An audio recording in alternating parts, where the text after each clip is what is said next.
ஸ்ரீமதி ராமானுஜாய நமः. प्रपन्नपारिजाताय तोत्रवेत्रैकपाणये ज्ञानमुद्राय कृष्णाय கீதாமிருததுஹே நமः. நாள்தோறும் பகவத்கீதையில் 3வது அத்தியாயத்தில் பகவான் இது வரைக்கும் கர்மயோகம் செய்கிறதுனால என்னென்ன பலன் நமக்கு, அதனால நமக்கு என்னது நல்லது கிடைக்கும், எதனால் அதை நம்ம செய்யணும், அதை எப்படியெல்லாம் செய்யணும், எந்த மனத்தோடு செய்யணும், எந்த மனப்பான்மையோடு செய்யணுன்றதெல்லாம் சொல்லிட்டு வந்துட்டார். இப்போ அடுத்த 33லேருந்து 43வது ஸ்லோகங்கள் வரைக்கும் ஞான யோகம் செய்கிறதுனால எவ்வளோ கஷ்டம் அப்படின்றத சொல்ல போகிறார். இப்போ 33வது ஸ்லோகம், சத்ருஷம் சேஷ்டதே ஸ்வஸ்யாஹ பிரகிருதேர்ஞானவானபி பிரகிருதிம் யாந்தி பூதானி நிக்ரஹ கிம் கரிஷ்யதி.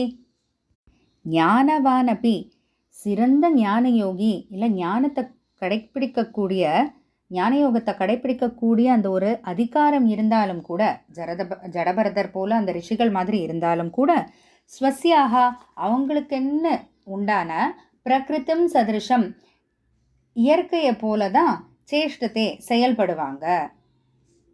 அதாவது என்னதான் அவங்க ஞான யோகியாக இருந்தாலும், பெரிய ரிஷியாக இருந்தாலும், தவசாலியாக இருந்தாலும், அவங்களுக்குன்னு உண்டான அந்த இயற்கை தன்மையை தான் அவங்க கடைசியில் அவங்க பின்பற்ற போகிறாங்க அப்படின்ட்டு பகவான் சொல்கிறாரு.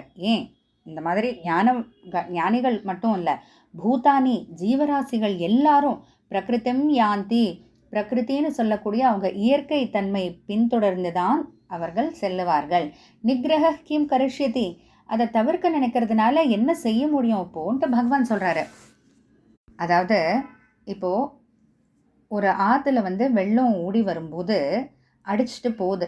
அப்போ அந்த ஆற்று வெள்ளத்தில் யாரோ ஒருத்தவங்க மாட்டிகிட்டு இருக்காங்கன்னா அவங்கள காப்பாற்றுறதுக்காக அந்த தண்ணிக்குள்ளே இறங்கி அவங்கள காப்பாற்றுறதா, இல்லை கரையோரமாக நின்றுக்கிட்டு அதை தடுக்க முயற்சிக்கிறதா?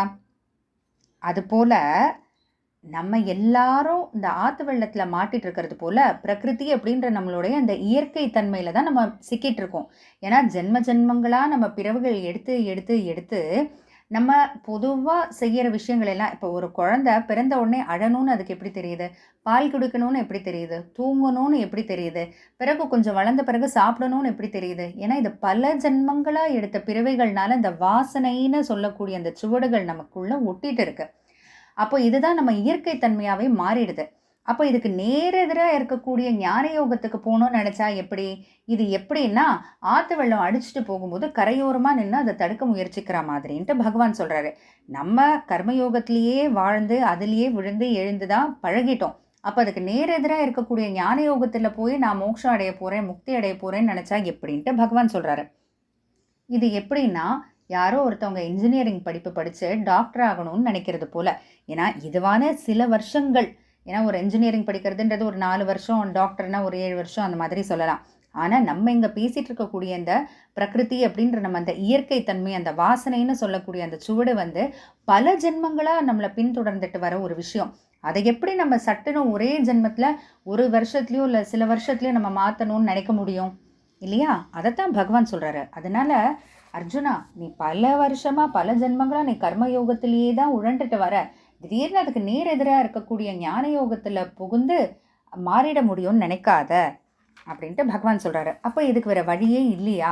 இப்படி தான் நம்ம போய் ஆகணுமா அப்படின்னு கேட்டால் இல்லை, கர்மயோகத்து மூலமாகவே போய் இதை சரி செய்யலாமே. அது எப்படின்றத தான் அடுத்த ஸ்லோகத்தில் சொல்கிறாரு.